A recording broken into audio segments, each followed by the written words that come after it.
the rest of the PS21 team for organizing. I'm going to keep my introductory remarks as brief as humanly possible because we are in for a real treat tonight with Ian Bremmer, the president and founder of Eurasia Group, which is the world's leading global political risk research and consulting firm.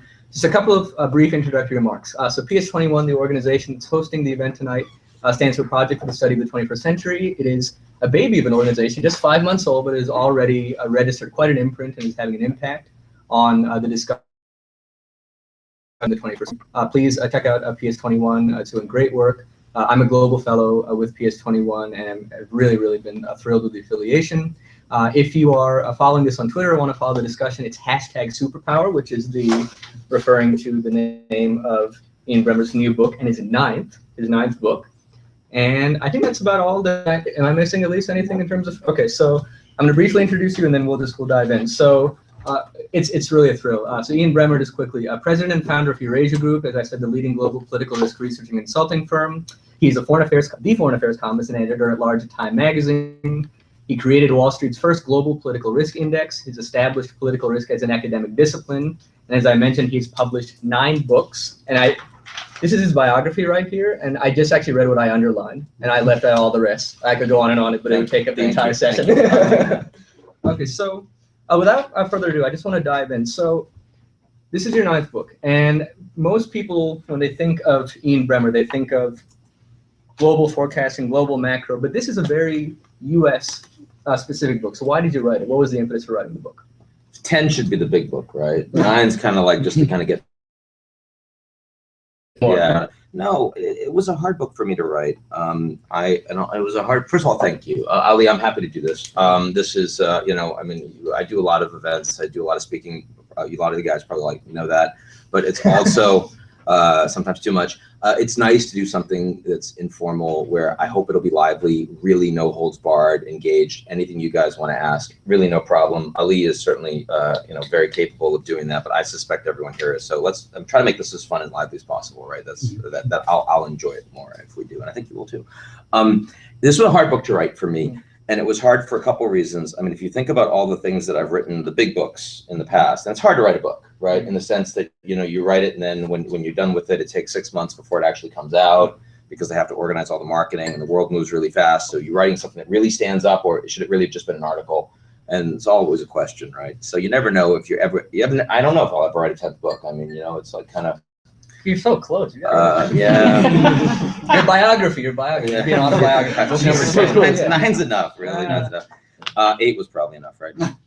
Sorry, that wasn't even worth that. So when I think about, my other books have been on the G0, on the end of which is State Capitalism, on J-Curve. Those were all, really global macro books. It was, let me try to explain to you something big that I see, because I have this platform of all of these analysts that are able to help me think cohesively about the world in places that I don't always speak the language, or I haven't always grown up there, right? So you need that platform to be smart. And saying, let me give you some insight into something I think I see in the world. And it's always this is the analysis, and then you figure out how you want to apply it. You figure out who the winners and losers are, right? And here's a book where I did 2 things that were really challenging for me. The first was, I had to actually write about what I thought the United States should do, my personal opinion, and when I started the book, I really didn't know what I was going to come out with on that. That was hard for me to do. I didn't want to do it, but I felt like it would really be dishonest to the readers for me to say, you guys choose, and I'm not going to tell you anything, right? That's not reasonable. And secondly, I also felt like I needed to come clean with the readers on why I did that. And that was particularly hard because, when my entire life, professional life, has been about, so I don't run it actually, I own, but I don't run it, thankfully, the largest political risk outfit, right? And I think that being an American in that position is actually an active problem, right? It's a challenge, in that I'm trying to talk about the world, and I'm highly cognizant of the fact that puts me in a cultural context of exceptionalism. It makes people around the world not trust that I'm actually saying things that are sort of politically objective analysis, right? Another Westerner that's going to tell us what, the way we should be running ourselves. So I'm highly aware of that. And then I write this jingoistic claptrap. Look at this American flag. And I'm writing it because I'm concerned about the position that American foreign policy has. And so, I mean, I'll tell you, I'm not going to do a reading, but I'll tell you, I'm just not. But I'll tell you that right at the beginning of the book, in the introduction, sort of on page 4 and 5, I talk about why I wrote the book.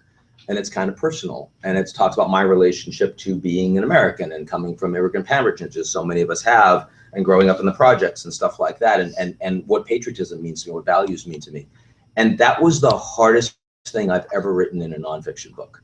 This is not something I've talked about broadly, right? It just, but, because in sense it's kind of like that on Charlie Rose. But I mean, no, it would be, because it come across as really immodest, right? But I'll tell you, honestly, that was a hard thing for me to do, because it felt like I was really exposing myself. But another funny thing is that I don't feel like I write as well as I speak. And so usually when I write things before I publish them, I actually read them out loud, which is easy with an article, but is hard with a book. But I did that. And I remember when I read that page, and it felt authentic to me. It felt like I was actually speaking to the reader in my voice. And so even though it still feels uncomfortable, it at least feels like it was the right thing to do. So for those reasons, this is a really different book than the books that I usually write. It also has an interactive quiz. That's a little Which different. you should take. Yeah, it's like Cosmo, right? Yeah. It's like, what kind of an American are you? I'm a Scorpio. So, no one asks your sign anymore. Isn't that disturbing? It used to be people would ask your sign. No one asks. You should have put some zodiac signs next to the. I really should have. The questions on the quiz. But let me. You said you. Moneyball is so Gemini, isn't it? Yeah. You said you weren't going to do a reading. I'm just going to do a very quick reading because there are a couple of lines I wanted to draw people's attention to, and then just ask you to. I can't stop you from doing a reading. So this is page 164. So this is I like him, so I'm going to give him lots of shit this entire time. I'll tell you that right now. Yeah. So this is a pretty scathing book about the current administration. He said, referring to President Barack Obama, no chief executive in decades has so evidently lacked a clear foreign policy focus. And then on the same page, America no longer has a foreign policy strategy. And you make the argument that this is not just a problem with the Obama administration. You make the argument that since the end of the Cold War, the incoherence in American foreign policy has been growing. So unpack that. Why is it that our post-Cold War is increasingly incoherent? And what is it about the current administration that you say this chief executive has really no foreign policy? Well, let me first say something meta, which is usually the timing of my books suck. Right? Like I wrote about state capitalism and the end of the free market like a year and a half before The Economist put it on their cover. And I'm like, and they barely even referred to it. They did like in the opening, but they barely did. And like the G0, I wrote about that. Like now the G0 is like, it's becoming more evident. But when I wrote about it, like, he's over. Can you say what that is just for people who might not know? G0 is not the It's the absence of global leadership. It's a period of geopolitical creative destruction that we are entering into, right? So here's a book. The timing was fantastic. Like it came out and it was really obvious that Obama foreign policy was like right at its bottom. Because if this book had come out like now, after we get Trade Promotion Authority done and after we get Iran, a lot of people are going to say, what do you mean? Like Obama's like doing foreign policy. So like my timing was actually fairly lucky on this. And yet I would still adhere to this, right? I mean, getting TPA is a big deal. And in my view, getting TPA done and the TPP, which I think will happen this year, I think will be the single most important thing that the Obama administration will accomplish in foreign policy in 8 years. Iran is a big deal as well. It is more controversial. I happen to support it, but with reservations. Lay my cards out, and I'll tell you why if you want. But also something that definitely is a feather in Obama's cap, and it's a desperately needed feather in Kerry's cap, who did not have any meaningful successes before that. Now he has a big one, and which we should give him credit for, frankly, because a lot of people couldn't have gotten that done. But I still don't think they have a strategy. And I don't blame just Obama for that. I think that's really been, since the end of the Cold War, I think we've been both risk averse and then overreactive. And if we had a strategy, it's those two things. And I would argue that the single biggest damage that's been done to the United States in terms of our position in the world since the Soviet Union's collapsed has been our massive overreaction to 9/11. So it was self-inflicted. And so, I mean, but if you ask me, have we figured out like what does American stand for? I mean, the easiest way, not only do Americans not know what America stands for, but more disturbingly in some ways for me is when I travel around the world and I meet with the foreign ministers of all of our allies, some heads of state, but mostly the foreign ministers, I will tell you that to a person, they all say, we don't know what you guys want. We don't know if you're committed to us. We don't know if you're engaged. And that obviously is going to lead to an awful lot of hedging strategies. And we've seen that. We've seen that with the Brits and all the Europeans in their reaction to the Chinese-led AIIB, the Asian Infrastructure Bank.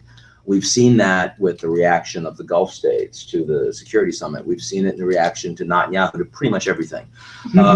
We've seen it in Turkey on relations with NATO that are changing, but not necessarily in the way that we really want. I mean, I could give you examples and examples and examples.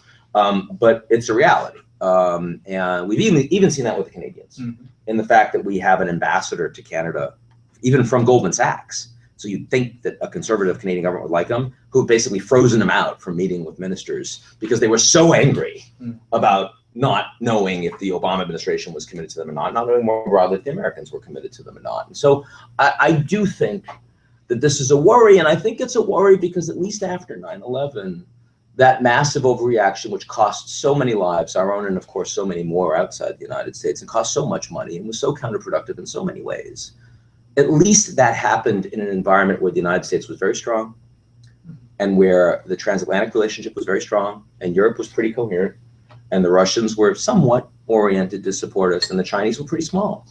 And most of those things don't hold as much now. And so I'm very worried about the next thing that we massively overreact to. And I'm not saying terrorism. It could be cyber, it could be climate, it could be anything. It could be MERS. I mean, who knows? But there'll be something. And we'll massively overreact to it, but we'll overreact to it in a radically different geopolitical position. And I worry that in the continued absence of coherent foreign policy strategy, that's going to hurt. And it's not just going to hurt for like a year. That could fundamentally damage the long-term position that we have in the world. And I do believe that the three choices that I lay out here, if implemented, would not do that. And that's kind of where I came out in at least the logic behind writing this. Well, so what are the three choices, and why did you pick the one that you did? Because I think it will surprise people. Certainly surprised me when I read it. Surprised me too. It really did. I don't like the choice that I made. I'm very unhappy with it. So there are three choices. How many of you have actually read the book? A few. How many know what the choices are? More. Okay, I won't spend too much time on this. So most of you do. The first choice, indispensable America, is the one that we're most used to. It's the idea that America may not want to be the world's policeman, that if we do not lead, no one else will. And so therefore, if our allies are not going to support us destroying ISIS, we will need to lead a coalition that does that. And that if our allies are not going to stand up to Russia invading Ukraine, we are going to have to continue to impose significant costs.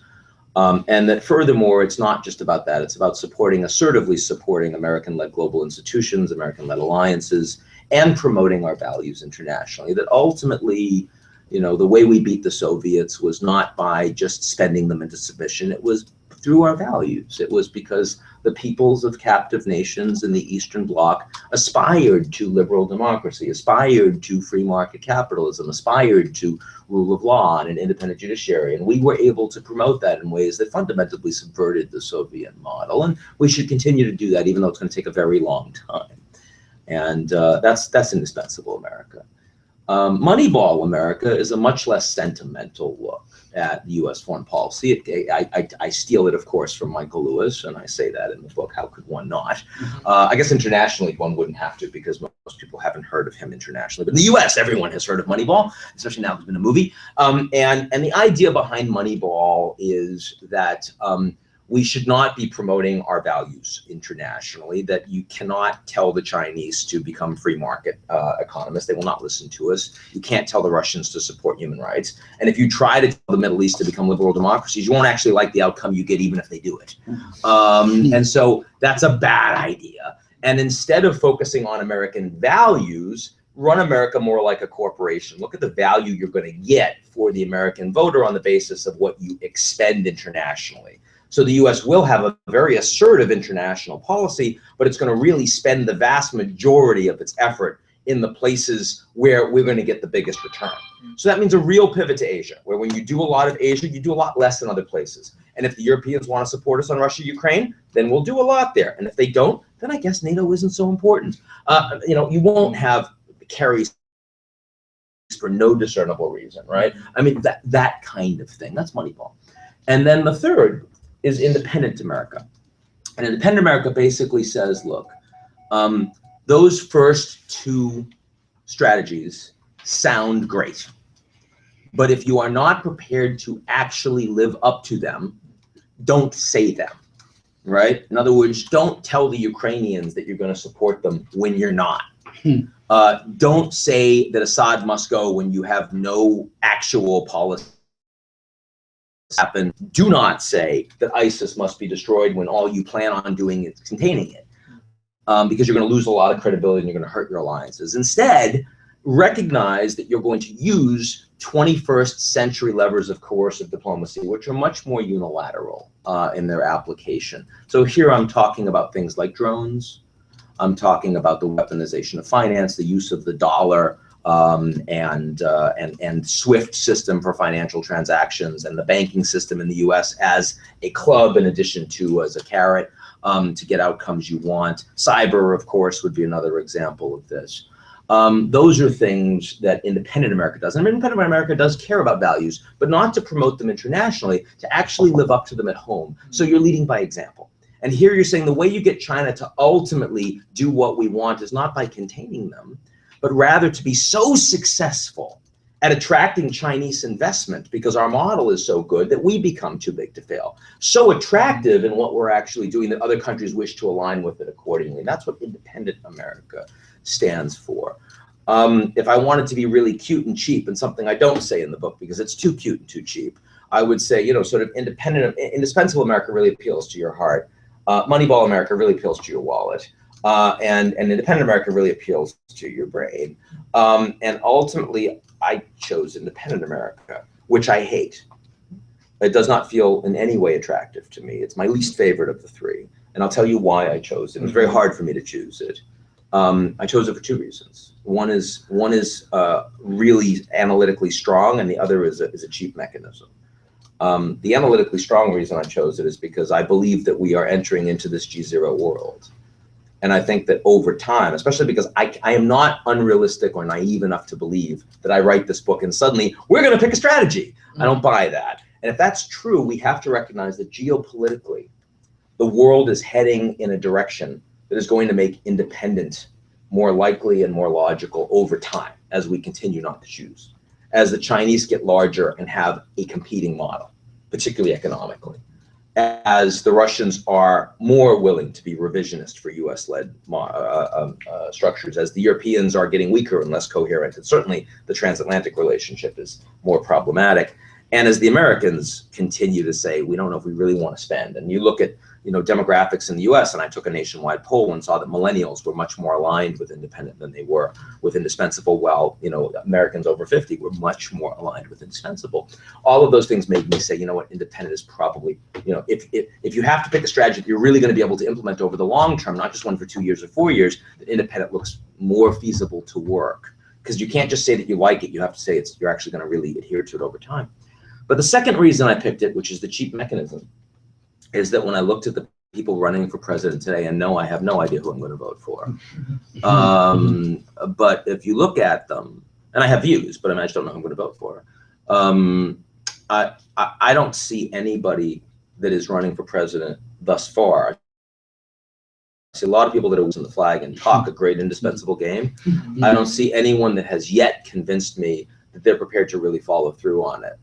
And I am much more concerned about picking one and not following through on it than I am about going independent. So I guess the other reason I picked it is a challenge to the people running and to their advisors to say, look, guys, this is the best I think that you guys can do. Please convince me you're wrong.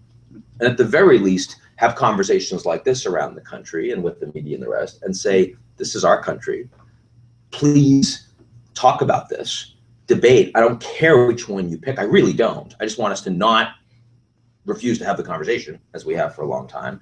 And let's see if we, because I know we're going to have more of a foreign policy debate for 2016 than we did for 2012, we did for 2008, that in that context, let's try to see if we can convince any of the leaders to be more compelling than thus far we've found them on this issue. So that's my cheap way of supporting independent. But I will still say, this is the most important thing. The purpose of this book is not to convince you that I like independent. I could care less. The purpose of this book, that's 5 pages of the book, maybe 10. The purpose of this book is to lay out the different choices and to try to give you the strongest argument I possibly can in favor of each of the 3. Because let's face it, all of us wish that we would stop hearing from Fox and MSNBC only one side. And this is part of the Trump phenomenon, is that as odious as he is, we at least feel like he's more authentic, which is horrifying to say, right? And yet there's something to it. And I am the antithesis of Trump in so many ways, yet on that one very single issue, I do kind of feel compelled to provide a little support. Well, I wanted to just echo a couple of things you said. For me, well, there are many, many compelling points in the book, but 2 in particular that I wanted to highlight that dovetail with what Ian was just saying. One is that there's a remarkable humility to the book. I mean, typically when people write a book, they say, here's my thesis. I want to, if you disagree with me, then you're intellectually unsound. What's very interesting about Ian's book is that he gives you the best arguments for and against these 3 scenarios he just laid out, but he says ultimately that his choice that he makes, independent America, is actually secondary to his exhortation to choose.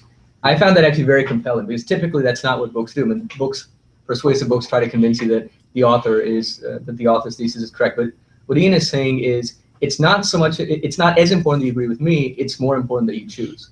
And I think also, and going to sort of your Fox MSNBC dichotomy, one of the remarks, and I think you make this point in the book, it's this kind of self-evident but oft-forgotten proposition that foreign policy is really hard. And it's just something that, you know, when you listen to the punditry and the commentary, you get the impression, now, when the candidate we like happens to be in the Oval Office, so our candidate is in the Oval Office and things around the world start going badly, then we say, well, the world is complicated, foreign policy is difficult. But we take the same world, and if the candidate we don't like happens to be in office, then, oh, that candidate is a moron. If only my candidate were in office, if only the recommendations I were pursuing or were proposing were being implemented, then the world would be much better. And I think that Ian makes the point in the book, foreign policy is hard. These are excruciatingly difficult choices, and whether you look at how does the United States deal with the resurgence of China, Syria, et cetera, these are really hard choices. And so that was something that I thought really, really stood out. Well, so, can I respond to that? Yeah. Because I think those are 2 really important points.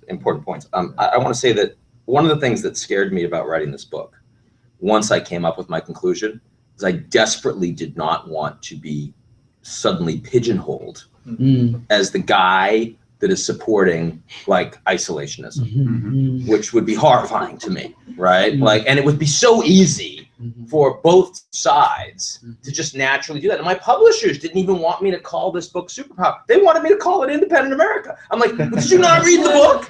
You know, it, like, they said, well, they'll sell more copies. I'm like, I really don't care. Like, that would really undermine everything I'm trying to accomplish with my career. So the fact that my publishers didn't get it really freaked me out. And I will tell you, I am so gratified that the big press on this book, and there's been a fair amount of big press on this book, has, I mean, like Meet the Press, when I did 12 Minutes with them, and, you know, sort of Peggy Noonan leading the Wall Street Journal and stuff, they've really gotten it. That's made me really happy. And the second point is, you know, this foreign policy being hard. You know, it's so easy to beat on, like, I always check myself when I find that people are doing a bad job, because it's really easy to just criticize. And I mean, I got to tell you, when Kerry first came in, he wasn't the first choice of Obama for Secretary of State. He thought he should be president himself. He did Israel-Palestine because he wanted to do something huge, not because it was doable. He wanted a Nobel for himself. I know him a bit from Nantucket in the summertime. He treats his staff like crap. He's kind of a solipsistic narcissist. There are a lot of reasons that I really didn't like the guy. And that makes for really bad analysis.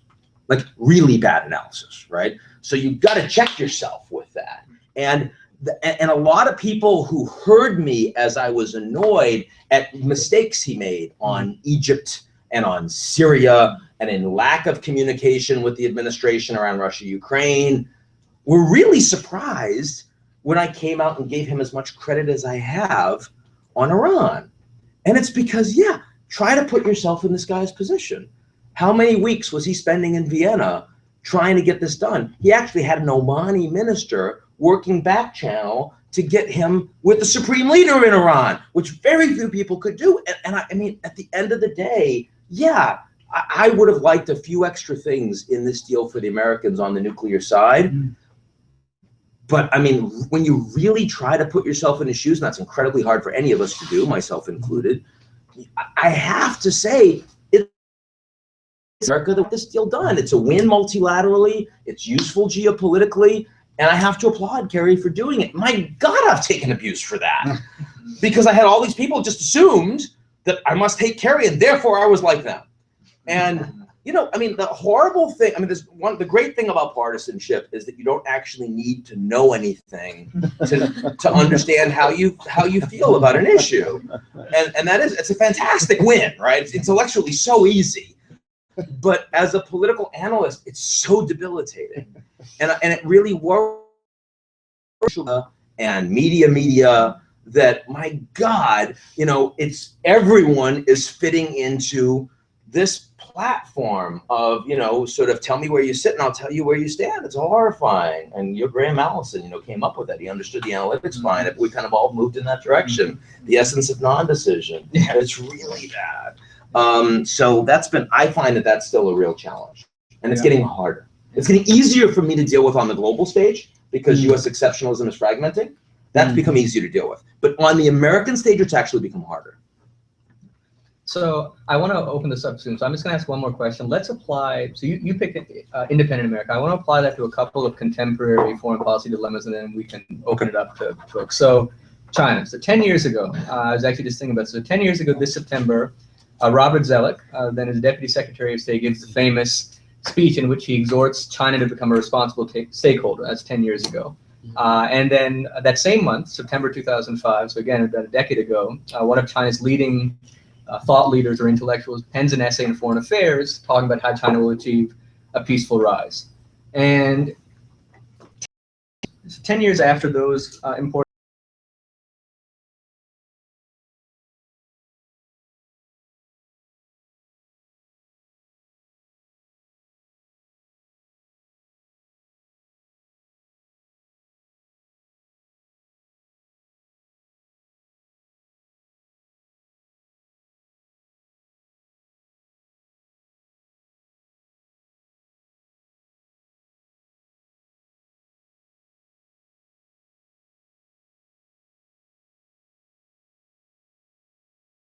stand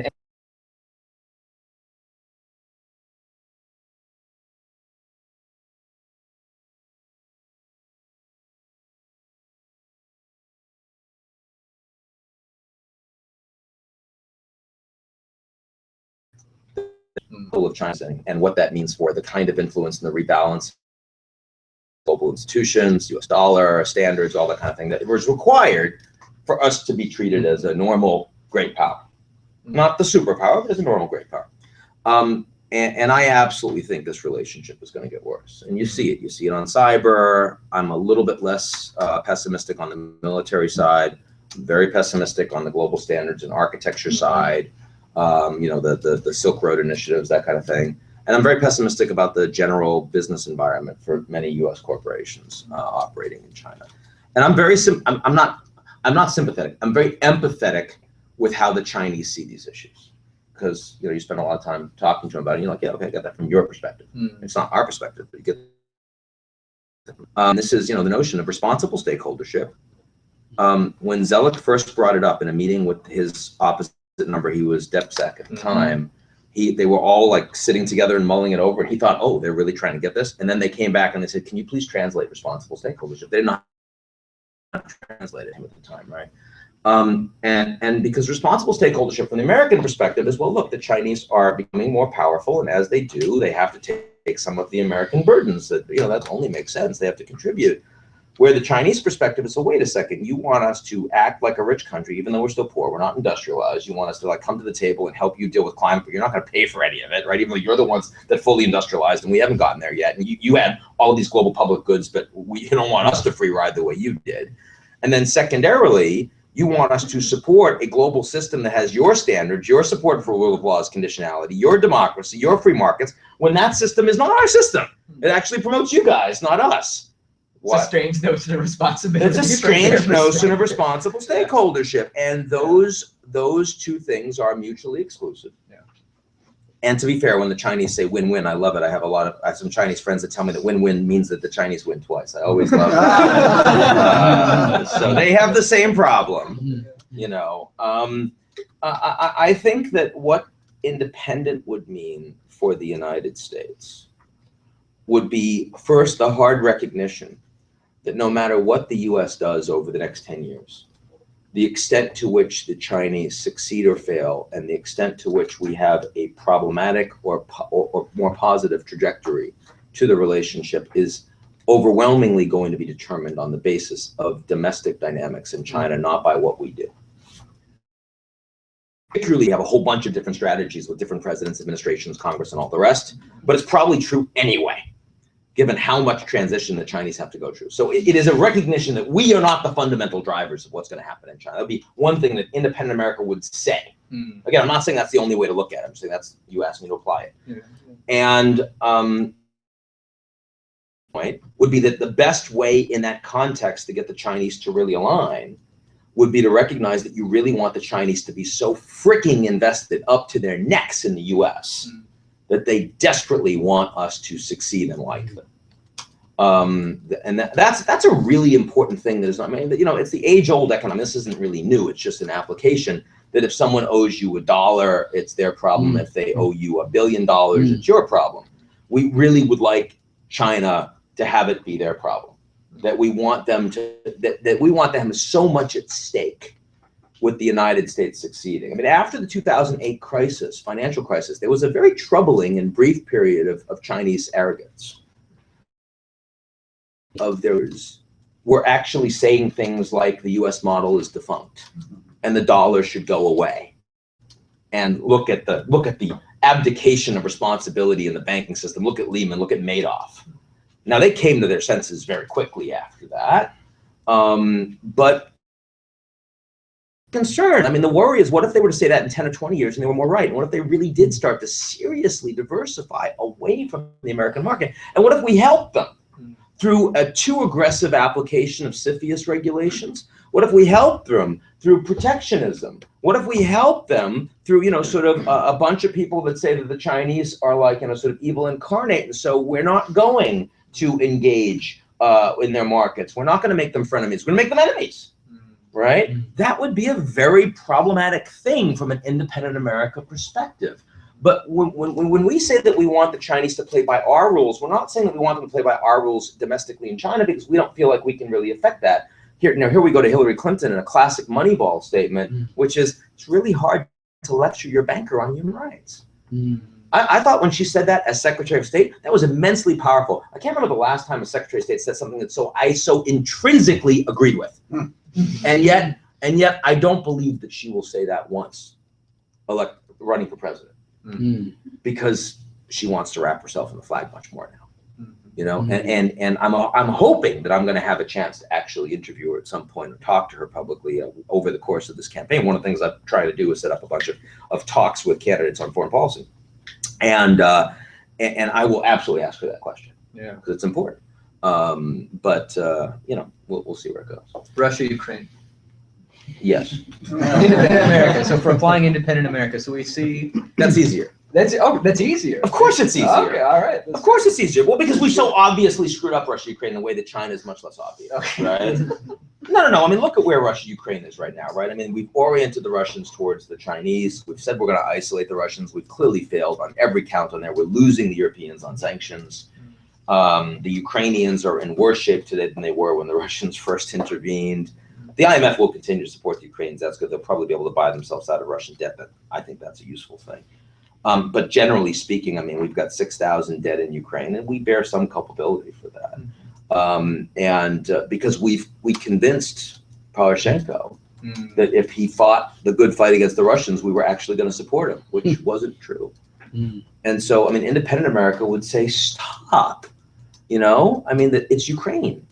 And if and Ukraine's not a member of NATO, and it's not a member of the EU, and if the Germans aren't prepared to support them, then Schäuble isn't prepared to support them, then, you know, unless you're really going to get in there and provide money. I mean, I remember talking to McCain about this, and it was at the Munich Security Council. And let's not put this on. We need to talk about this. Let's on YouTube. Oh, right now? Questions. Oh, well, then let's not discuss this. But thank you for saying that. It was okay. Let me change the way I phrase this. I think that it is the idea of threatening that many people have said, McCain, Lindsey Graham, many, the idea of telling my earlier answers were just so open for YouTube. I didn't realize that. I mean, they read the book, so I can use this if you want. You want them to mute it? No, it's fine. I don't need to mute it. That's just wrong for people. Let me just say that there are a lot of people out there that have been saying that Obama's problem on Russia-Ukraine has been too soft, right? And that we need to really give the what for to the Russians and Ukrainians. We need to, and I said, oh, so you mean things like when the Chinese refuse to adhere to with any of our sanctions, that they do more business with the Russians, then we should sanction. It's the only way we'll effectively isolate the Russians. And the response I get across the board is, well, no, we wouldn't do that. Well, okay, then do you want to rethink your policy? Because this doesn't work. So, I mean, I think what an independent view on Russia-Ukraine would be, this kind of sucks, but it's Ukraine. And ultimately, we are living in a world where we're going to have to convince countries that are closer to these issues to do a lot more. And they're not willing to do a lot more. I mean, if the Saudis are the Saudis are proselytizing radical Islam within their countries. They're not stopping these mullahs from doing that. That has been a serious issue with the promotion, ultimately, of organizations like ISIS. And they're not willing to do an awful lot to help the Americans go after these guys. Bob Gates, of course, has really criticized the Saudis when he came out with his last book on this issue, that we can go to war and lose our people, but the Saudis aren't prepared to. Independent America would say, your problem, guys. And we'll still do unilateral stuff. If we find someone we can drone or special forces, we'll get rid of them. But ultimately, if you want to destroy it, you're going to have to do it. The only way you're going to convince them to really do it, if at all, is when they recognize the Americans aren't going to do the heavy lift here. Now, by the way, that doesn't mean that we don't care. In fact, independent America, one thing that really does appeal to me about independent America, which disgusts me about the political process right now, is that we as a country have accepted so far fewer than 1,000 Syrian refugees, while the Turks have accepted 2 million, not by preference. And, I think 1,000 Italians close to that too. I think we could do a better economic job of integrating them.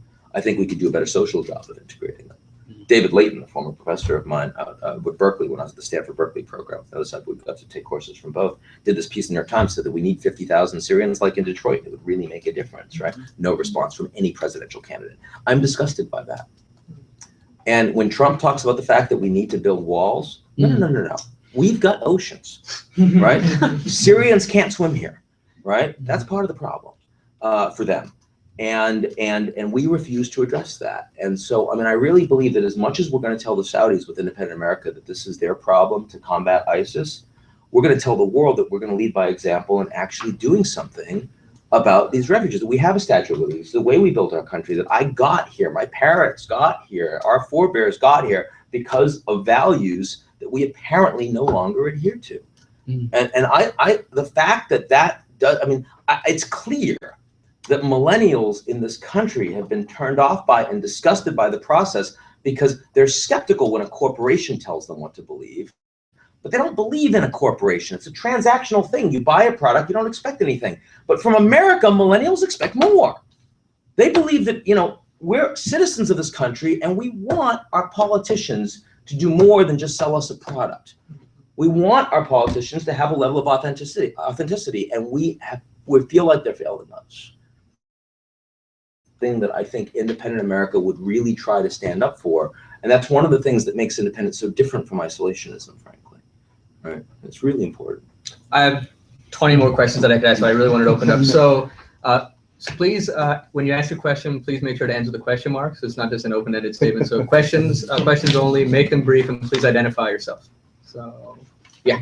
Okay, my name is Michael Grauske. I'm an intern here in DC, and I'm a college student at Claremont McKenna College. And my question... you major in poli-sci?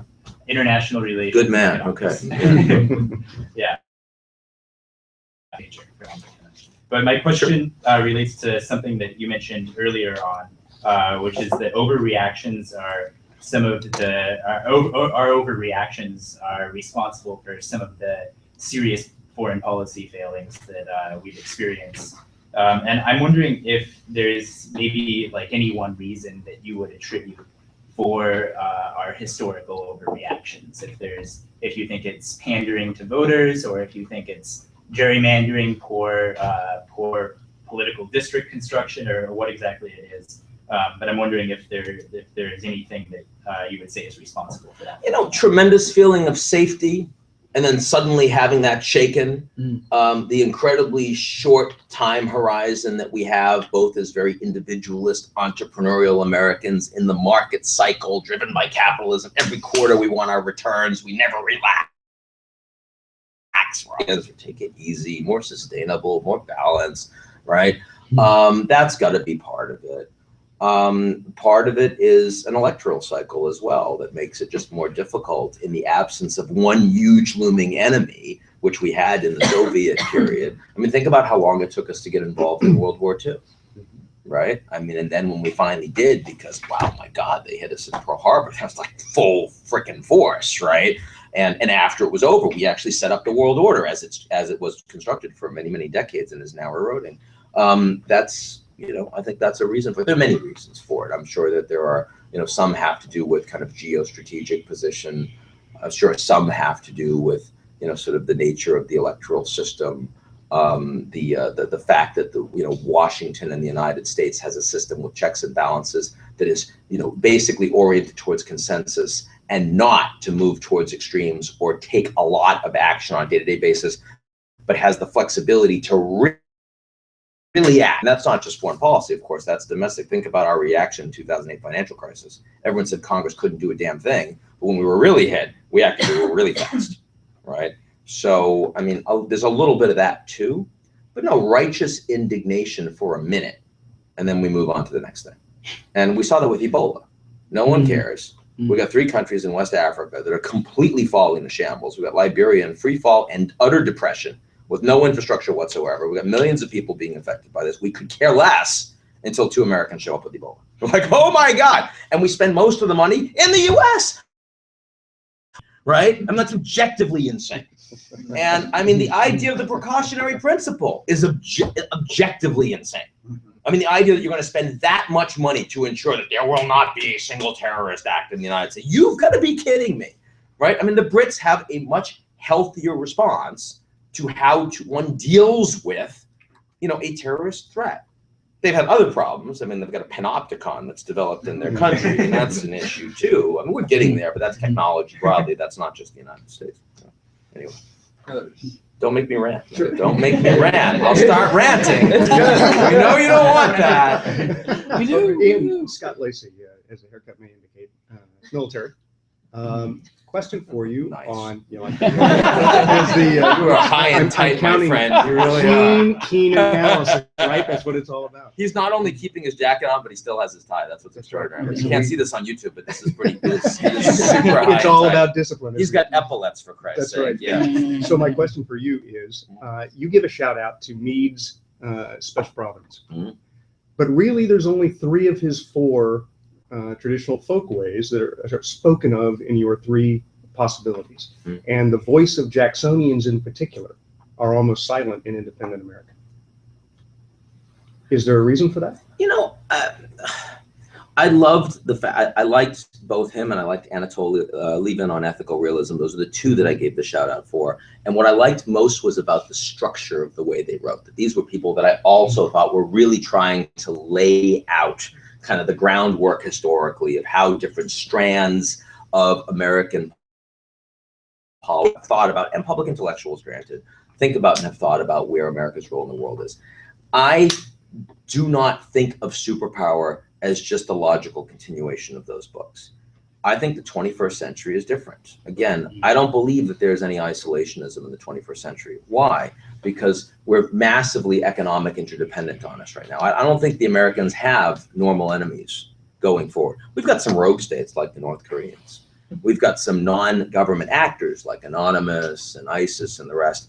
But in terms of like major states, we're not going to be entering into a world with enemies. And that really changes the way you have to think about this. Again, in the 21st century, so much of what the United States is going to do, we have a lot of options that are available to us that are unilateral, which was not the case in much of the 20th century. We're going to be living in a world that's much more multipolar, much more regionalized, where power has many different manifestations as opposed to principally through military, secondarily through economics. The link, soft power matters a lot. Much technology moves a lot faster. Resilience is much more important than it used to be. Small powers have more influence. Decentralization is a big trend in the United States. I can go on and on. My point is that I used those not so much as saying there's a one-to-one, sort of link between models and where I was going with options, but more the methodology, framework, thoughtfulness, articulateness of both of these wonderful scholars who I respect a great deal and know both of them personally. Neither of them are friends. I don't hang out with them, but I think they're probably both surprised. Why wouldn't you? I mean, everybody writes on the back of people. And I did the J-curve, which for me was my breakout book. Like in 2000, everything I'd written before that was purely academic. J-curve, I was like, wow, this is kind of cool. But at the beginning of the book, I'm like, well, Howard Davies in the 60s, 70s came up with a J-curve that had nothing to do with why countries do and don't fall apart. But I remember when I read that it inspired me to look for patterns, and I found a pattern. Everything brilliant that has ever been come up with in the world has historical antecedents, right? I mean, none of us are inventing shit out of whole cloth. We're innovating shit, right? Those are smart and real and good innovators actually can sometimes have a lot of success. And so for me, I think all I was doing in the back of the book was trying to acknowledge some of the people that provided historical antecedents to what I was trying to do in this book. And hopefully other people someday will do the same thing with Superpower that make me really happy, right? Yeah, over here. You talked about the fact that since could you just introduce yourself? Oh, I'm Randall Doyle. I teach American government politics at Georgetown University. You talked about the inability of creating a credible, rational, coherent American foreign policy in the post-Cold War period. I mean, does that have something to do with the historical period and being so different, as you said, the 21st century? And does that have something to do with the personnel where you had Kissinger, Brzezinski, George Shultz, James Baker, some pretty decent above average secretaries of state, and I'm not saying that the people today are weak or mediocre, but I talked to some people in some of these think tanks, and they see these people as kind of maybe a certain age. You had certain qualities, certain people in roles, influential roles in foreign policy, and now maybe some people not quite as creative or as, maybe as good. I mean, you didn't mention Albright. Yeah. I like Albright personally a great deal. Yeah, Malin Albright, we saw her last week. I love her. I was here for her birthday a few weeks ago, and it was a wonderful. She's just fantastic. I'm a human being. I just love her. But I mean, you wouldn't necessarily put Albright in the Kissinger conversation. Yet I would say she was actually, on balance, a very strategic Secretary of State. Why? In part because she was a product of the time. I have to check myself here because as someone who's written a lot of big macro books, I intrinsically look for structural stuff, and so I will frequently credit individuals for their impact on decision that I might otherwise want to. And your point is clearly correct, that when my knee-jerk reaction to Obama's second-term team is weak. And it's not just Kerry. It was, certainly Jack Lew, who was a very capable manager, but had virtually no international street cred when he came in. And that really hurt compared to Geithner. Or compared to a Larry Summers. Whatever you think about them domestically, they had a whole bunch of people internationally that really believed in them and that they knew and they could call on and all of that. You look at Gates compared to Hagel, just not the same. I mean, even Susan Rice, who I haven't thought was the strongest national security advisor, honestly speaking, and certainly doesn't have the right expertise for the big issues. Her expertise is in different areas. So the Chinese have no respect for her whatsoever, right? Japanese really dislike her. Someone who believes that Asia is kind of like a really important part of the world. In the second term team, you just didn't have your Asia people. You had Mike Froman. That was kind of it at a high level. That would be respected by people over there. That was a real problem. And so, Biden became like the guy doing like that didn't go so well, right? And Biden, I don't think is bad. It's just that he wasn't in that role and he was put in that role. Foreign policy, actually, he's reasonably astute on a bunch of things. But certainly this was also a group that didn't work well together. Right. I mean, you did not have the same where like Hillary Clinton had access weekly to Obama and would have lunch with him and there's no one else there and she would be able to really bounce ideas off. And Kerry's never had that relationship with Obama. It's made it much more challenging. So absolutely personalities mattered.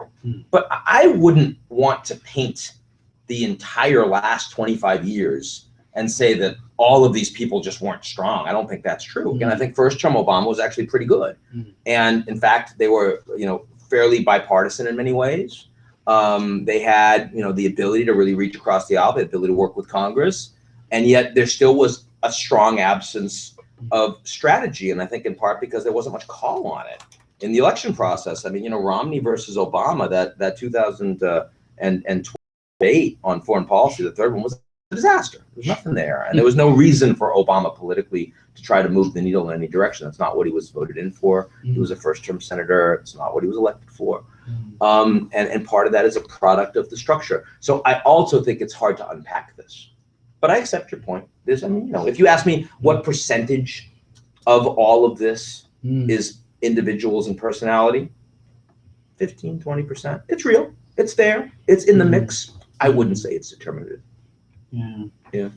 In other words, the election of the next president and their team matters. Well, it's one point when they made the pivot. They announced the pivot. And so what you've just said really rings true because it's very odd that he makes this public announcement, especially in Australia and so on, the pivot to Asia, and then he doesn't quite have the team to really pull it off. Oh, you're right. You're so right about that. And I mean, I have to tell you that, again, Kerry really didn't do Asia. Right. I mean, he's Middle East, he's Europe. He just didn't do Asia. He had no background on Japan when he was Secretary of State. Did not have an understanding of it. Really had very little on China. It's not where he wanted to spend his time at all. And the fact that over the last 6 months you could have 2/3 of all National Security Council meetings, according to officials, being on the Middle East. I know there's a lot going on in the Middle East, but that's just wrong. There needs to be a lot more in Asia, but no one's driving that. And so I absolutely think it's a problem. And the fact is that once the second term team came in, there was so little attention paid to TPP and the pivot that the Obama administration could have lost trade promotion authority. Now, I consistently publicly said I think this is going to happen.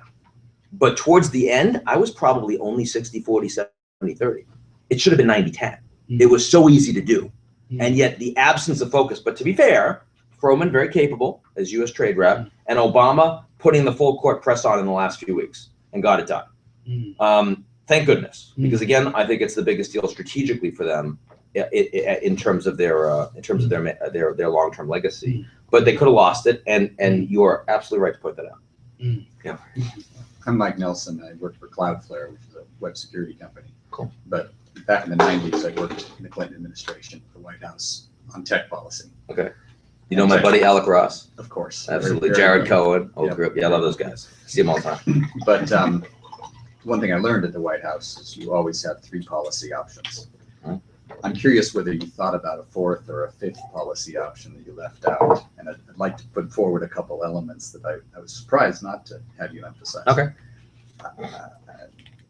Just after I left the White House, I did a piece for the Aspen Institute called Sovereignty in the Networked World.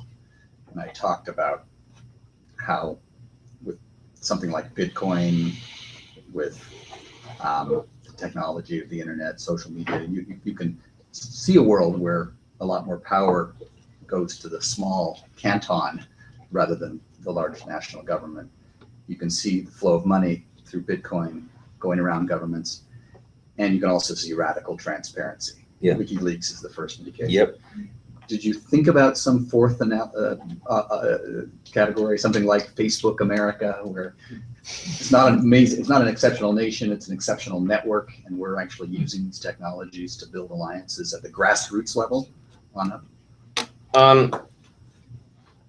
So first, a couple of things. I didn't feel like it had to be three, and I certainly didn't. I didn't even know until you mentioned it that a lot of policymakers like to think about three policy options. Never something that's news to it's me. usually total surrender, nuclear war, and then the In proposal between, that people want. which is probably why most people thought I should pick Moneyball, right? Yeah, Which is, exactly. no, but actually, I as a political scientist, I don't think in terms of three options. I intuitively think in terms of four options because most things have two variables, and you put it on a 2x2 grid, then you figure it out, right? And that's of course what I thought of when I wrote the end of the Every Nation for Itself, my G0 book, and I talked about potential futures. That's what I basically looked at. Now here, there is intuitively four choices.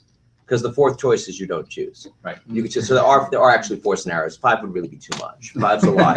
You can do four. And you argue that that's a kind of choice. It is. Not choosing is absolutely a choice. And there's a chapter there, and it's funny. I mean, I put the three doors there because I really didn't want to show like the black hole in front of it, you know. I think a lot about technology and the impact of technology on U.S. power. I guess I would say, number one, this is in a state of such rapid flux and evolution that I didn't credibly think that there was anything that would be choosable by a U.S. president in the near term. I mean, I read of course, the NIC 2020, 2025, 2030, and they've certainly engaged big pieces of what you're talking about. You've probably written pieces of it, right? So it's not like I'm not aware. As for me, it is so obvious that technology leads to, number one, radical transparency that is forced upon you. Number two, it creates more industrial policy and alignment between the US government and the IT complex, which grows. And number three, that it leads to decentralization of decision-making in the United States, cantonization, whatever you want to call it. It's so obvious to me that that's happening that I presumed that in any choice you would or wouldn't make. Really? Yeah. I don't think that's a choice. I think that's here, and we're going to have to react to it and deal with it. And I also, as someone in the private sector, have an intrinsic mistrust in the ability of American government to act quickly. And the kind of things that would allow the government to proactively respond to that would mean the kind of transformation in agencies and in types of people working in them and the way you create strategy that for me is just wholly unrealistic. But we did it with Bretton Woods. Yeah. We've done it twice in 200 years, perhaps. The Treaty of Westphalia. But. No, you're right. And you know, it's a damn good point. And I guess I would just say that so if you asked me, I loved it when Obama came out in his first year of office. I think it was maybe his second, and he said we need a Department of Industry, because I mean the fact that the U.S. has a Department of Commerce, which is separate from energy, which is separate from USTR, in an environment where soon the world's largest economy will be state capitalist, right? Means that we do not have the administrative structure to respond to China. And I hate that. And yet I think it is fully unrealistic for me to call for that kind of transformation. See, I was looking at choices that I thought could actually be made within the existing structure by a president and their team in the executive branch, with a Congress that is actually increasingly immobile and polarized, with decentralization to respond to very differentiated parts of the American demography. I never really articulated that in the introduction of the book. It probably would have been useful for me to do a little glossary or annex at the end saying, everybody, here are some presumptions about the world that we're moving into. It actually would have been a really cool 5 pages that people would have wonked out on. Because I do believe in all those things. But yeah, those are assumptions that are implicit in the book that I never actually articulated. I think you've got a 10th book. No, What, no, no. What a real revolutionary presidential candidate in 2020 would say. No, to be fair, I actually think that Jared Cohen's book with Eric Schmidt actually addressed a number of those issues. He certainly talked it through. He talks to the he talks through the impact, Right. talking through what the governmental response should be. That's fair. I mean, That's fair. I don't think I'm the right person to do that book. I think, I say that because the level of expertise that would require me to develop in terms of Washington institutions and bureaucracy is something that would take me a very long time to get up to speed on, where these are things that I actually felt like I really had some facility in talking about globally. I'm happy to help. Diane Perlman at the School for Conflict Analysis and Resolution at George Mason, and interdisciplinary social scientist, background clinical psychologist and political psychologist. And you said things were objectively insane, and I would have to agree with you on that, especially after watching 11 hours of the hearings on the Iran nuclear deal. That's just because no one in Congress actually has read the deal. No, that's because, well, and well, two questions. One, you said that we might overreact on something, and I think it's possible if things don't change in the next 7 weeks that they could reject the deal. I hope not, but I mean, we have a long way to go. But I have a sort of a formulation of some of the things that you were saying that I'd like you to comment on. I don't know how to make it into a question. I can comment on Okay. stuff. That's All fine. right. All right. So, well, one thing you said something is like 20% personality, but I think they're talking about exceptionalism, that people like Obama are in a system. So, like when people say Obama this, Obama that, I think like he's in this very compelling system that we can't separate and accept deep in our. It's like so deeply ingrained, and that's why the Republicans in the hearings are freaking out over anything. And there's also a gender component to the sentiment, and also like very kinetic. And also, like when I think of foreign policy, I kind of think in terms of conflict dynamics and cycles of violence and tension reduction. And I think I've been thinking, I'm interested in sanctions and deterrence, and most of our policies are coercive, and we're very highly organized around, we're going to like make them do what we want to do, and we're going to like sanctions, deterrence, punishment, isolation, threat. And of course, you hear all of that from the Republican side. And I think Teddy Roosevelt got it right, which is talk softly and carry a big stick. So I think that if you lead with positive inducements, you know, like we did during the Cuban Missile Crisis, you can keep, they know we have a big stick, you can keep it in the background, you don't have to stick it in their face. So anyway, I think that it's, I'm just concerned like how deep it is. And then like in the hearings, it was really insane, especially today. The Republicans would ask questions, they wouldn't let them answer. Everything was like well answered in detail, and they didn't hear any of it. And then the Democrats, for the most part, were joining in. We're using the same lines as the Republicans. I sort of like how Lakoff talks about how we use their frames about, you know, just only presenting Iran in a very monolithic way, that they're all supporting terrorism, not saying anything about a lot of the culture. So anyway, I'd like your I can address thoughts about that. So as someone who tries to be as nonpartisan as possible, and you just presented kind of a democratic I'm independent view on this. Yeah. No, but on this, on Yeah, Iran, on you this, present kind of a democratic view. And because I'm on record as saying on balance, I think that the Iran deal is a good deal, and I've already said that. But let me also say, I think the Obama administration has kind of snookered the Republicans here. Because, I mean, they said consistently before the deal was signed, well, you can't critique or disagree with the deal in any way because you don't actually know what the contents are. So until it's done, you can't actually have a discussion. We won't discuss it with you because we don't know, and so we're not going to engage. And then as soon as the deal is signed, they say, well, you can't actually oppose the deal because everyone's agreed to the deal, and it'll be a disaster for us if there's no deal. Well, so was there, apparently there was this like one existential moment when the pen was on the paper that we all could have disagreed with. Wish they'd just called us for that, right? And so the Republicans, like I was talking to Dan Senior, you know, sort of a couple of weeks ago, I think he's an incredibly bright guy who said, yeah, you know, we felt like really snookered by this. And I think that's right. I think there's a lot of anger on the Republican side that they kind of got back into this thing that they would have wanted more, you know, sort of focus on. And I think that the fact that the Obama administration has, you know, basically said, look, it was either this deal, or we were, you know, we're going to war, or there's a bigger chance of war.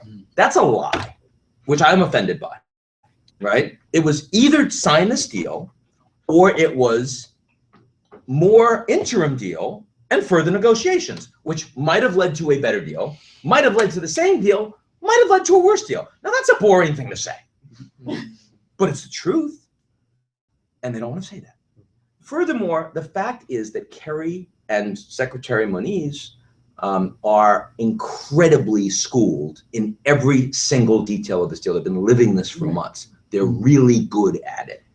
And I went to see Kerry at the Council of Foreign Relations last Friday.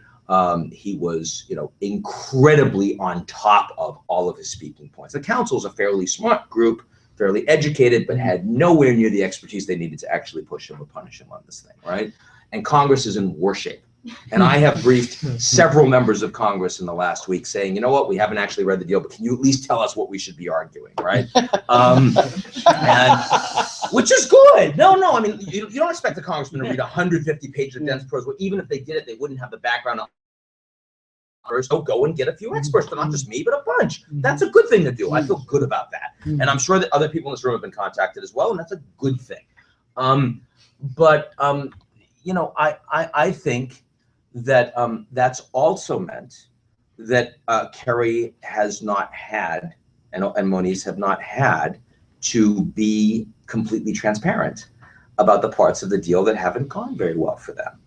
And not be completely transparent about the fact that the Russians kind of undermined their position a week beforehand when they said, we want to get rid of the boycott immediately. They kind of undermined them when suddenly we have, yes, it is possibly true that 24 days before the deal, 24 days after you announce that you want to have access, they let you have access. It is possibly true that the Iranians would not be able to obfuscate or cover up their enrichment activities. That's what Obama's arguing that. Many very, very sophisticated technical experts disagree with that. And the Obama team has only taken the experts that agree with their side. I have no technical expertise to make this argument. I just know there are people that are really respected on both sides of this argument. I furthermore know that that argument has nothing to do with the Iranians being able to obfuscate military research, which they're not allowed to do under the deal. And so I think that there are serious problems with the nuclear aspects of this deal. Not necessarily problems that would make me vote against, but would be good if they were discussed among smart people on both sides in Washington. So as much as I am disgusted by Huckabee and his comments that absolutely set a new low in the context of any electoral campaign that I personally have witnessed. And not only have they set a new low, but he's doubled down on the comments. He has refused to apologize for them. And they clearly don't help his party. I'm not anyway worried about a veto-proof majority. In fact, I don't even think that that's going to be the vote. I suspect that what Corker wants to do is have a vote that doesn't have to go to the president, so that everyone can just vote and say no, and then boom, and then the deal still happens. I think that's what they're trying to construct. But leave all of that aside. I think that I give Kerry a lot of credit. I give Obama credit. I think the deal is a B+ deal, maybe an A- deal. You include geopolitics in it. I get somewhere around there. But I also think that the Obama folks have been just as partisan and nasty in trying to ram this through Congress in the way they've played it as the Republicans have responding. Maybe it's 60-40 worse for the Republicans than the Dems simply because the Dems are winning this one as opposed to the Republicans. There's absolutely a gender issue here. The unwillingness to listen, the unwillingness to communicate. But I also would say, as much as you say that, there's structural, Obama is like forced within a structure. So even if you want it to be one way, it's going to be a different way. When you hire women into hedge funds, they act differently because that's the structure. That changes the system. And, I'd like to believe that when you hire men into my firm, they act differently too, because it's transparent. And I sit on the floor with everybody else, and everyone, like when I write a piece, it goes to the entire firm beforehand. And if they disagree with me on something, even the most junior person has at me, and they're promoted for that. And I think that's not, the way that you would run a hedge fund dominated by testosterone. So, okay, I'm a little more metrosexual than that, right? But I mean, fundamentally, I think it would be useful if more foreign policy operated in that environment. Defined bureaucratic, and but I was not going to write a book that suggested we were going to move to that, because then I sound like Helen Caldecott, I don't want to be that. I'm not an activist. I'm an analyst, right? Maybe that's the fundamental difference. Is that as much as I wanted to make a recommendation here, I'm still an analyst. And I'm never going to be the person out there that's going to be exhorting people to do this one thing. Exhorting people to analyze. Yes, Yeah. I will exhort. I'm very Yes. passionate about being an That's analyst. good, And I yeah. think that people want passion, but at the same time, I can only be authentic if I'm really being an analyst. My name is Tanaka. I'm a Japanese NHK TV reporter here in Washington, D.C. And my question is on U.S.-China relationships. You mentioned about the U.S.-China relationship. According to your conversation with Chinese government officials 3 weeks ago, you think the two countries' relationship is getting worse. So what kind of scenario do you see in the next 10 years and next 20 years, the U.S.-China relationship? Thank you. Well, look, I think that I feel China has a great deal of political stability right now. They've consolidated a lot of power. I'm not particularly concerned about China either becoming like the United States anytime soon or China falling apart, which means that my presumption is that the Chinese in the next 10 years will become the world's largest economy. And when they do, they will still be poor, they will still be authoritarian, they will still be state capitalist. I don't think the Americans are remotely prepared to deal with that. And so therefore, the question will be, how do we react when we get unhappy? And will the Chinese be successful for how long in continuing to pretend to be small? I think there's a lot of question marks around that. I mean, clearly, you could have an environment where we fight each other in certain aspects and we work with each other in other aspects. And there are a lot of multinational corporations based in the US that do not want to scream bloody murder about anti-monopoly in China, for example, or about IP protection in China, or about cyber attacks in China, because the Chinese market is so important to them. And they recognize that even if they're going to be dead in 5 or 10 years, the average CEO in the US only lasts about 4.5 years. And so the next person can deal with it. It's as bad as the US presidential problem, right? People that always criticize the public sector and say we have this like cycle, the American corporations have the same cycle. And people don't talk about that. They're easily as short term, sometimes more short term, which is really problematic. And with Japan actually is much less so. You have other problems. You can't teach anyone about growth, but you're really good with strategy and resilience, right? Americans have exactly the opposite problem. So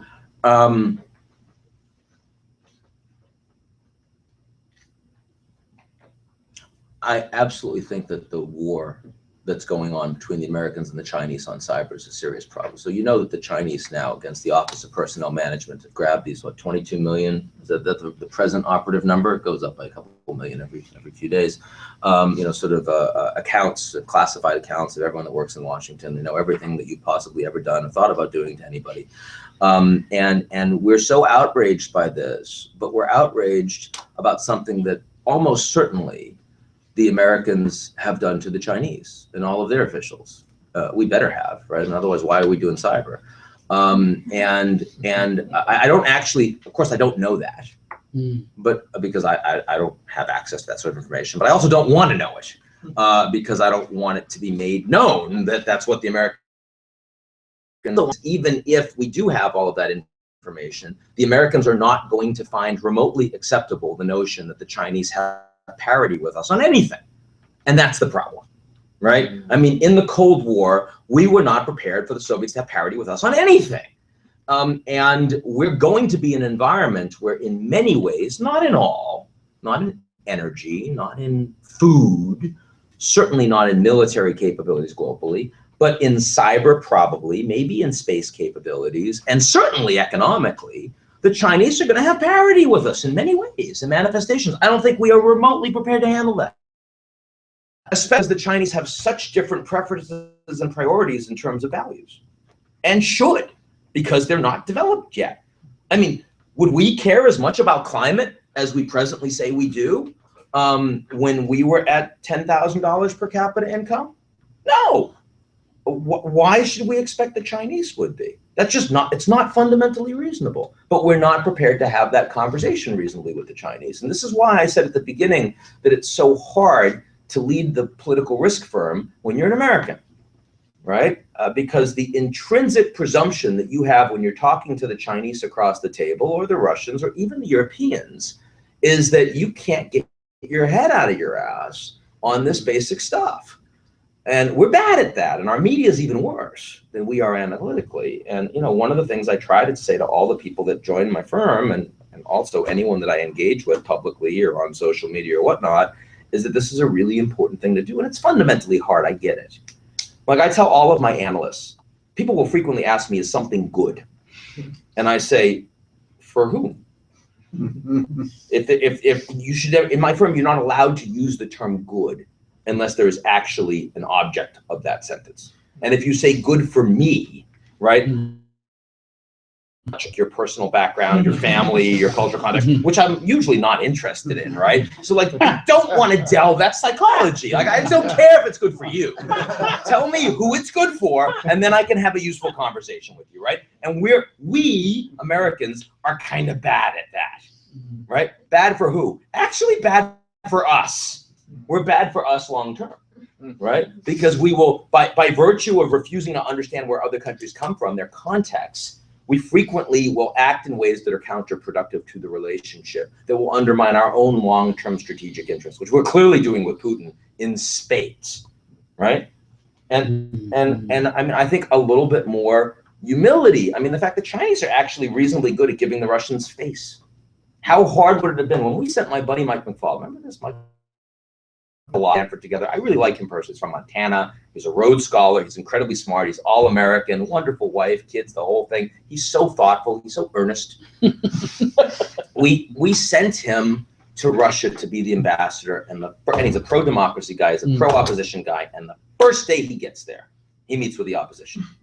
And I'm like, what the fuck? I mean, we never would have sent anyone to China doing that because China's too important.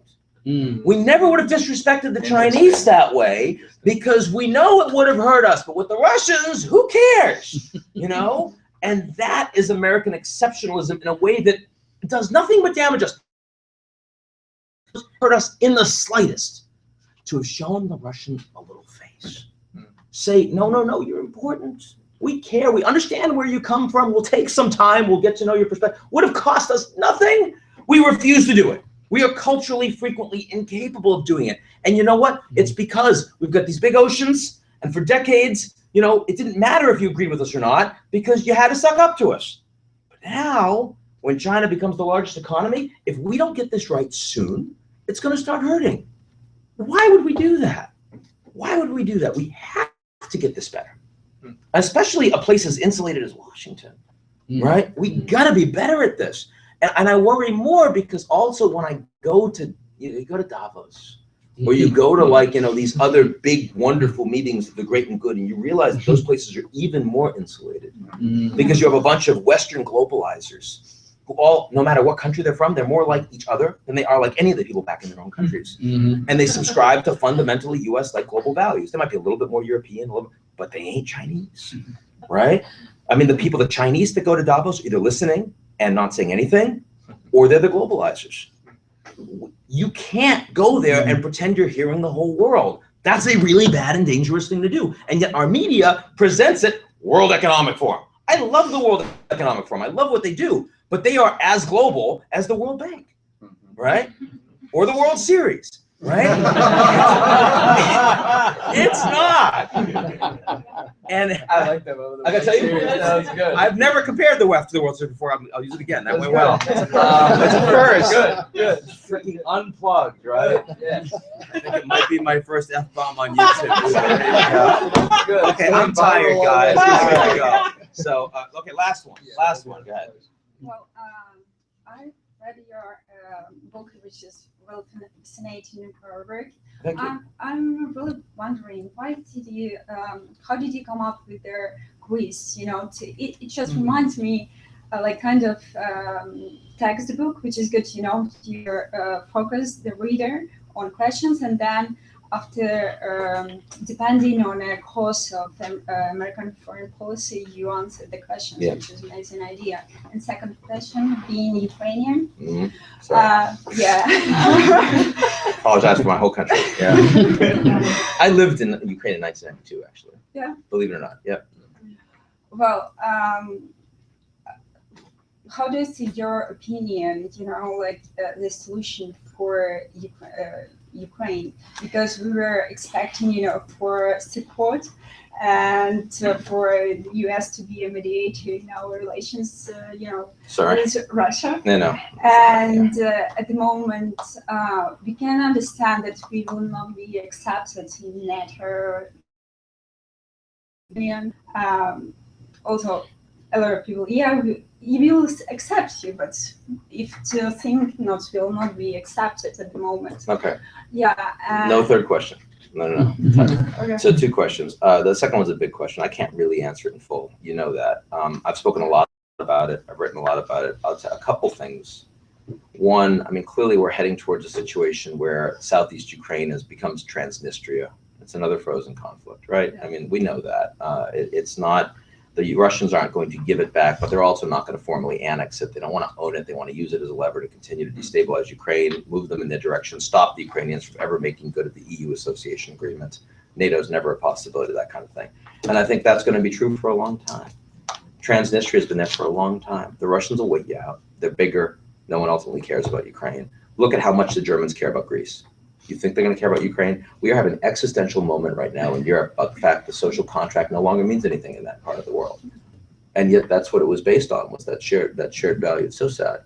And so, I mean, this notion of every nation for itself, right? We're seeing more of that going forward. That's what happens with geopolitical creative destruction. The Ukrainians are clearly a casualty of that.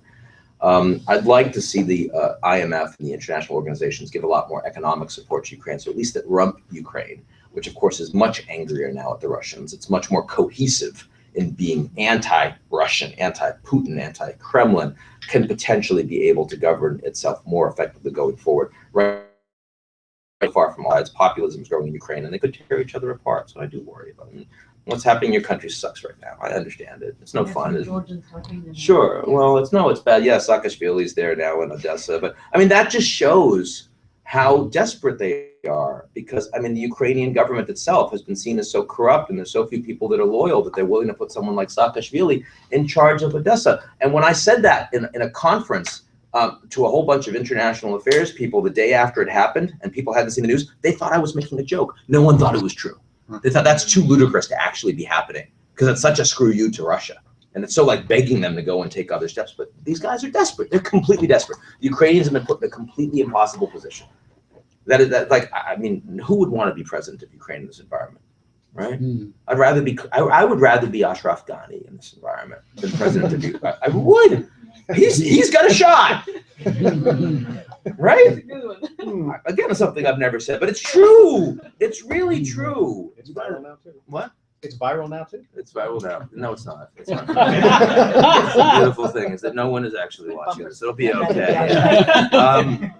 No, things get lost. Things get lost in the internet. Unless you're actively searching, we should be okay. I'm hoping that's true. Yeah, I'm not promoting this. I'm just letting you know. That's it. But I'll answer your last question, which is why the quiz. When I wrote the book, as I was going through the scenarios, it was increasingly obvious to me that there were certain questions that were being raised in each scenarios that people would have to answer. How do you feel about this? How do you feel about that? So I started writing the questions down. I never intended to make them a quiz. And it was only after I had written the base of the book that I thought to myself, answer each of these questions, not just which one I like, but how would I answer each of these questions? And then I started formulating and honing the questions. And then I realized that would be a really good way, especially because we're talking about the election and people questions that we would put to the candidates to see what they would think, a really good way to make people think. And most of the books that I've written, let's face it, are written for people that would read The Economist, people that would read the FT, people that maybe even major in political science. You guys probably know that I'm some of the Time foreign affairs columnist now, and writing for Time is hard because you're writing for 5 million people a week, and it's 15 different languages, and most of these people don't read The Economist. They're just people that are kind of interested in what's happening around the world for 15 minutes or half an hour a week, and that's a different kind of writing. And you really need to. These are smart people. They're people that are prepared to be engaged in stuff that is interesting to them, but you have to make it interesting to them. You can't just assume that they care about something by virtue of the fact that it's a cool country, right? Which is what The Economist does.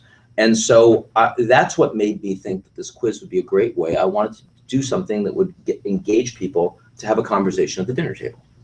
that would make them ask their kids what they thought, that would make them think about who they'd want to vote for on the basis of it. So that's why I did it. It wasn't the Cosmo quiz thing. Though I'll tell you something funny. When I was a kid, my initial exposure to sexuality, my dad died when I was 4. My mom subscribed to Cosmo.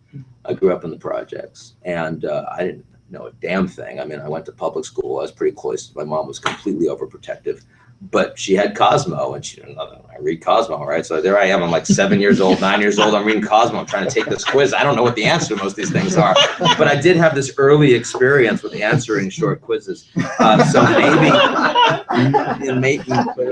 you might have something to say about this psychology, friend. I love political psychology. Daniel Kahneman is the book that I continue to recommend to most people asking me what they should read in August, because I want to know how you think about thinking. You know, are you system 1 or system 2 thinker? I think that a good book, a really good book, makes you think about how you think.